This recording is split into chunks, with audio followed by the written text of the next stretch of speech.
World. Okay, let's do this commercial for the Skyway Love Train Community Block Party. Oh, absolutely. Love this event. Me too. Take one. Yeah. Oh, what's that? You know what, Jake? Let's just do this in one take. Join Rainier Avenue Radio September 11th from 1 to 4 o'clock in Skyway for the Skyway Love Train Community Block Party. Saturday, September 11th from 1 to 4. Skyway Love Train Community Block. There is a whole lot going on as usual at the Skyway Love Train Community Block Party. COVID-19 vaccinations for children 12 and up and booster shots will be available. Frank's ice cream truck will be on hand. There'll be backpacks and school supplies. Of course, there'll be music. DJ Uncle Guy. There'll be games. There'll be contests and more. Skyway Love Train Community Block Party. September 11th, Saturday, from 1 to 4. Broadcast live on Rainier Avenue Radio. Get on the Love Train. We got the feeling now. Yeah. R&B, soul, funk, 50s, 60s, 70s, 80s. We give you all that and more on Star Time. Join me, Paul Pearson, for a 2-hour trip through the history of R&B. A new episode every week on Wednesday at 2 p.m. Come and get the feeling on Star Time on Rainier Avenue Radio.world. Hi, I'm Mac McGregor, the host of the You Can Make a Difference show, which airs live every Friday at 12 noon PT time. On the You Can Make a Difference show, we shine a spotlight on people who are doing amazing things to make a positive difference in our communities and in our world. We talk about what inspired them to do the work and what inspires them to keep going, how they got their start, and how you can, if it inspires you, plug into their work. We can all do something that makes a difference. So tune in every Friday at noon to the You Can Make a Difference show with Mac McGregor. Connect to your Seattle at Pier 62 with free events and programs all summer long. Family-friendly activities like music, art, dance, yoga, storytelling, fitness classes, and much more. All free for you to enjoy. Visit waterfrontparkseattle.org for the full summer schedule. That's waterfrontparkseattle.org. Connect to your Seattle at Pier 62. This is Rainier Avenue Radio.world.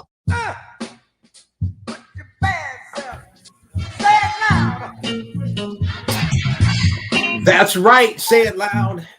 I am black and I'm proud. But we are back. Monday Night Sports. I'm Rick Dupree, your host. And yeah, we have been on hiatus, but we are back. And I'm excited to be back. And just let me set the table just for you a little bit here. And then we're going to get into what I think is going to be just a really, really great show, interesting show with a phenomenal guest. But as you know, Edwin and I have been on hiatus, and we will be back next Monday.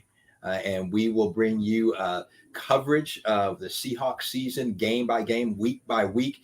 And nowhere else can you get the perspective and the analysis of an 11-year pro, that being Edwin Bailey.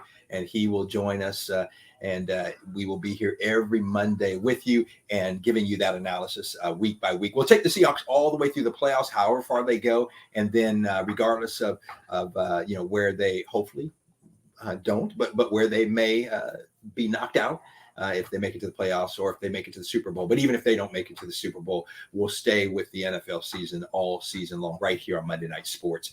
But it's good to be back. Also, just want to remind you, Lidline is back as well, so keep it tuned right here.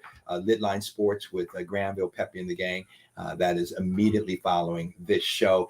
And also want to remind you that we are back with primarily Friday night, Under the Lights, prep football. If you were tuned in on Saturday, a couple of days ago, we brought you a Rainier Beach and Mount Tahoma. Rainier Beach, a big winner. I think it was 33-0, if I'm not mistaken, in that game. We will be back at the Southeast Athletic Complex, which is Rainier Beach High School, this Friday night, 7 o'clock, as the Vikings take on Foster High School. So keep it right here for all of your high school sports, high school football in particular, as we will bring you mainly Metro League football through the season, and then as we go into districts and the playoffs and the championship, we'll take it all the way to the state title game. So that is right here. Anyway, with that said, I am extremely pleased for the next 25 minutes or so as we are here on the show. I want to turn our attention toward what I feel is just a really, really important topic, and one that starting to get more attention, and that is, as you look at athletes and the pressures that are put on athletes, their mental health. And obviously Michael Phelps has been somebody who for a few years now has been not afraid to share his experiences. We look at recently what's happened with Naomi Osaka, with Simone Biles, and it's a real thing. And the pressures that are put on athletes are really unrealistic. And oftentimes it starts when you talk about kind of select sports, whether it's soccer, basketball, whatever the case may be, and this pressure being put on kids. Our guest tonight is a young lady who her resume speaks for itself. Val Whiting, out of Stanford grad. She was the Pac-10 Women's Player of the Year 2 years in a row. She was the Freshman of the Year, and voted by the Pac-10, and couple different services there. She just had a great career at Stanford, and then went on to play in if you remember, the ABL in the Seattle Reign. She was here with the Reign, and then the WNBA, and was the 17th overall pick back in '99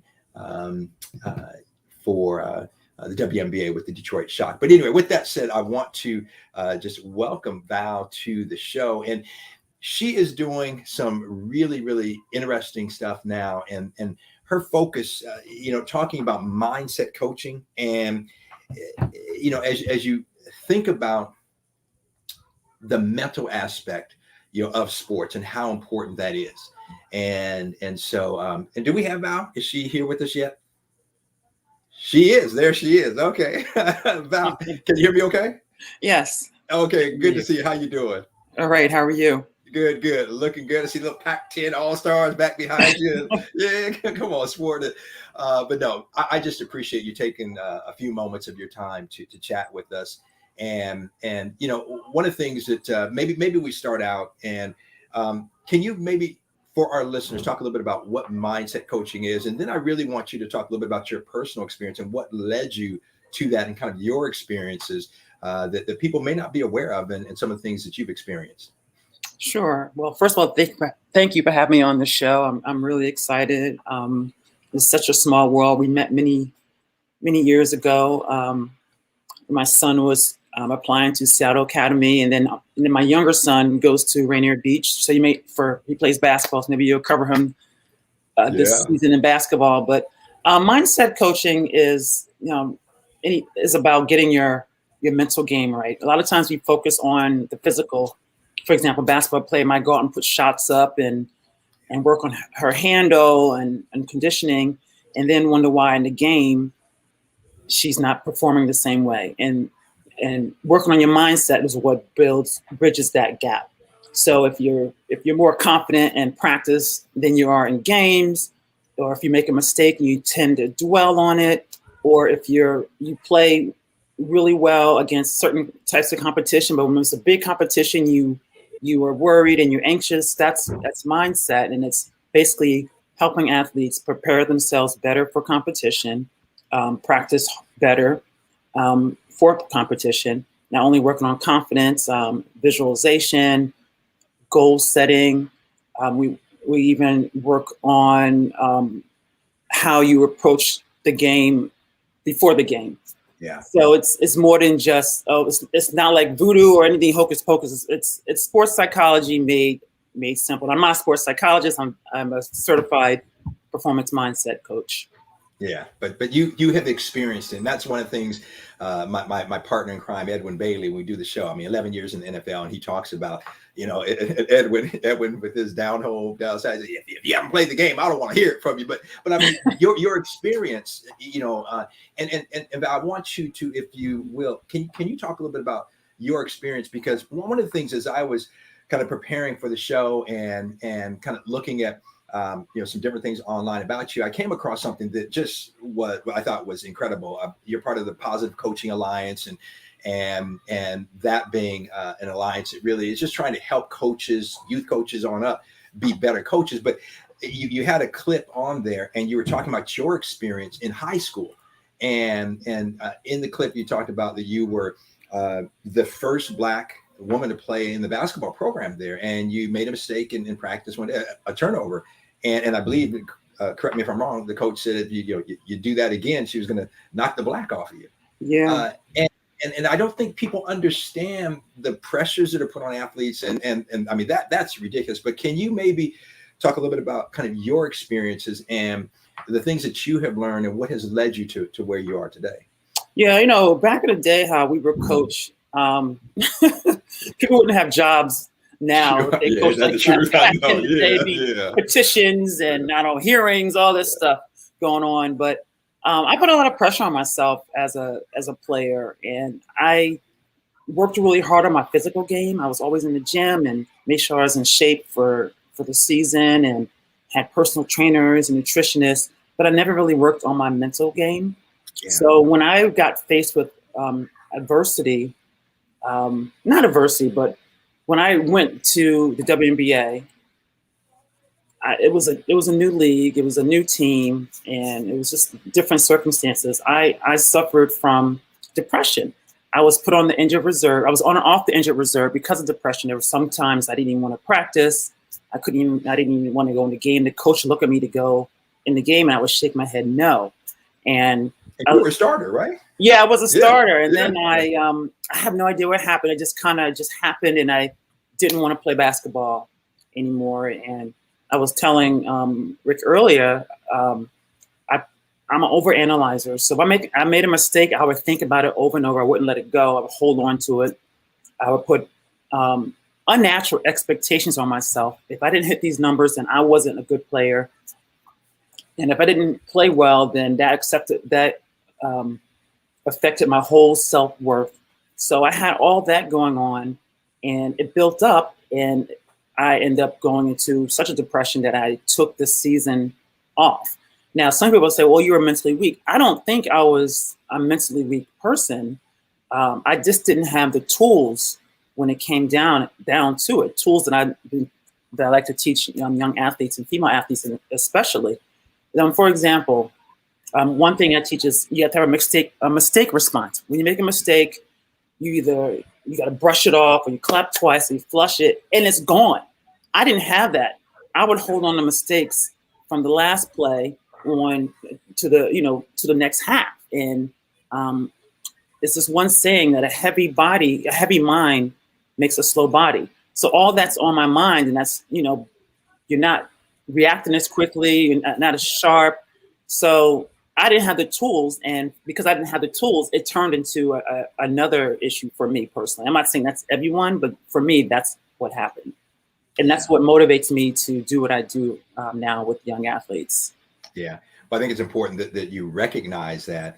And that's what's so important. If you're just joining us, you're listening to Monday Night Sports. I'm Dupe, and my guest is Val Whiting, and talking about mindset coaching, the pressures that are put on athletes. And Val, it's interesting. I mean, I'm a big movie buff, and one of my favorite movies is The Lion King. But there's a scene in The Lion King, and it relates to what you just shared as far as making a mistake, and you have to let it go. And one end of that spectrum, an extreme, is Michael Jordan. And if you saw The Last Dance, I mean, you talk about mental, whether you want to call it mental toughness or mental whatever. Michael was at one extreme. But in the movie Lion King, there's a part where Simba has run away, and his uncle has made him think that he is the reason his dad got killed. And Rafiki, who was played by the voice of Robert Guillaume, smacks him in the head. And Simba says, "Why'd you do that?" And he says, "It doesn't matter. It's in the past." And but that is real. And as a coach, I'm at Seattle Academy, and a few years ago coached our JV boys basketball team, and that would be my philosophy to them. Hey, you're going to make mistakes. That's part of life. Move on.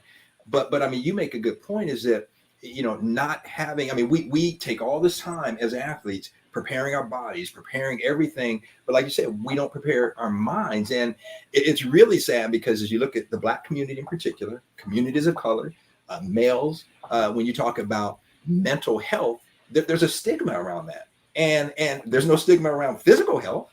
But I mean, our minds, and so I think number one, it's just so important you're doing what you're doing and telling your story, but just the coaching, that you do as well. But can you maybe talk a little bit about, what it was like back in, I think, initially you talked about in 99 when you were drafted in the WNBA and those pressures, the difference on how it was looked at then versus now, and still I know we have a long way to go, but quite a difference from when you experienced what you experienced as a player. Yes, when I was going through what I was going through, the coach I had at the time thought I was just unmotivated. She described it as unmotivated. Mm-hmm. And then the next season when I decided to take off, I didn't tell anybody why I wasn't playing that season. I just said I was taken off for personal reasons. I was totally I was just embarrassed. I didn't want anyone to know. I felt it was a sign of weakness. Athletes sort of play through stuff, and I couldn't play through this, and I don't know why. So I really kept it in. So that's why I think it's so brave when people come out and talk about what they're going through, and it just gives other people the indication that it's okay. I'm not the only one. And that's why I'm so thankful that we're in this day and time, and these youth athletes growing up, they have people to look up to, that strong people that have times that they don't feel as strong. Yeah, no, that's a really good point. I mean, I look at Simone Biles and what she experienced, and the chatter that was on social media and elsewhere. And you said, your coach is looking at you, you're not motivated, you're not strong. And that it is the furthest from the truth. But again, I think of Simone, and for a gymnast, I think 24, being old, if you will, but I mean, the pressure that was put on her is, the greatest gymnast ever, and she, is a slam dunk to get the gold. You have nowhere to go but down, and so for her, the strength that she showed to say, you know what, I'm taking care of me first. And it gave some of the other young ladies an opportunity. And then she went back out, obviously, and competed in the one final event. But how important do you think it is? Like you said a moment ago, you have prominent athletes like that, like Naomi Osaka, who said, you know what, this is too much. I'm gonna and I love it when she said, you know what, I'm dropping out of this tournament. Y'all ain't gonna respect me what I'm trying to tell you, and you're not gonna listen. Guess what? I got the power. And I think for women athletes, you talk about working with women, young girls and women, so important to take that power and that have that confidence to say, you know what, I can withstand this, but I'm taking care of me first. How important is that? I think it's also important to have people in their, I'm assuming that they have people who are in their camp that are saying, you know what, this is a great idea. This is what's going to be good for you in the long run. And so people throw around the term, what's the word for self-love and self-care. But when it really comes down to someone going through self-love and self-care, we don't necessarily give them grace to go through that. So I just think they're sending a really big message. And I know for a fact, they aren't the two athletes in the world that are going through this. Right. Yeah. I hope more people come up. I hope there's an organization for athletes struggling with mental health, something that comes about from this that can give more resources to young people. Because I told you earlier that I'm on TikTok. I'm an influencer on TikTok, and I use my channel to uplift and empower female athletes. And a lot of female athletes are going through this, whether it's getting bullied because they're female athletes from other boys, or feeling pressure from their parents, or just not believing in themselves, or actually having a mental health issue and they don't feel confident to talk to their parents. It's going on, and our young people are struggling. And I'm a parent, and the worst thing I would ever, one of my biggest fears is my kid going through something. I'm just so clueless that he's going through it. So I just hopefully that parents of athletes also taking a second look of how their kids are doing. Yeah, Val, that's a great point. Again, if you're just joining us, we're visiting with Val Whiting and talking about the importance of mental health in sports, and that is such that mental aspect of the game is huge, is so big. I mentioned earlier, Michael Jordan, and it's interesting because one of my brothers covered the NBA for USA Today years ago, and he covered the Bulls almost exclusively during their heyday. And he would tell me stories about Michael Jordan. But I mean, just he was at, again, one end of the spectrum. They're just, again, whether you want to call it mental toughness, whether you want to call, I mean, people called him all kinds of things. But I mean, I think the thing is that he understood the mental aspect, and that the mental aspect of even his trash talking to his opponents and different things like that. A little bit different than self-care. I get it. Mm-hmm. But and I think it's also, correct me if I'm wrong, I think it's different for the men than it is than women, unfortunately. But men in particular, we talked about this being a kind of mental health being taboo in the Black community and communities of color. But with men, I mentioned to you earlier when we talked, and those of you that follow the show, remember we had Race Porter, the Husky punter, on a few months ago. And this is a young man, Val, who started this organization, Heart on My Sleeve, and they're creating hoodies and different things. But it really comes from, he said, from his struggles with mental health and depression and what have you. And Myles Gaskin, and I plays for the Miami Dolphins, they went to O'Day together, and they talk about this. And to see young men talking about this, seeing professional athletes talking about this. But again, I do think, as you and I have discussed, it is so much different for women, and the pressures putting on that are put on women athletes, and to have a resource like you're talking about is so important. Sorry to ramble on a little bit there, but for our listeners that want to see and hear more from you, say, okay, they can hear you on TikTok, or what are some other avenues where people can kind of hear you, or if they're interested in some of the mindset coaching or having you speak or whatever, what are the ways they can kind of get to you and have you talk with them? Thanks, Rick. So I'm on TikTok at I am Coach Val. And TikTok's not just for the young people. There's people like, I'm 49, there's people like us on there. Also on Instagram at iam.coachval. And if you want to see some of my services, I also have a confidence boot camp, which is really awesome. It's an online course. And then I have a 3-month mentorship, Fierce Athlete Academy for female athletes only, that I have. It's virtual, that I'm really excited about. It's a course using the rebound principles that I invented. And it takes you from goal setting down to how do you get rid of jitters before the game, how to increase your confidence, how to have unshakable trust in your skills, how to have, concentration, like just major laser focus concentration. So I'm really pleased about that course. And you can go to iamcoachval.com to read about that. Great. And our producer, Daniel B, had it up there a little bit, your Instagram page. Thanks, Daniel. He's always on it. And Val, we've got a few more minutes. So one of the things you said, and I want to go back to, because I think this is so important. And it really plays into, as you look at more and more young people that are struggling with mental health, struggling with depression, and even teen suicide.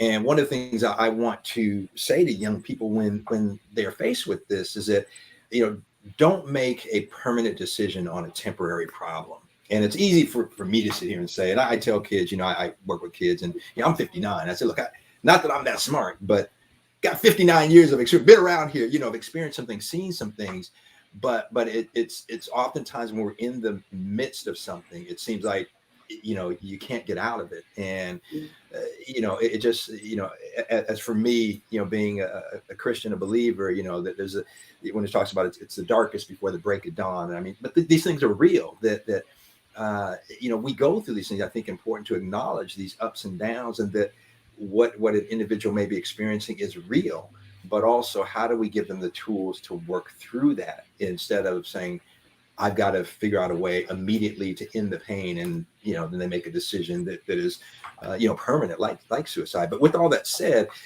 earlier you talked about being too hard on yourself, dwelling on the mistakes and comparing yourself to others and kind of unrealistic expectations.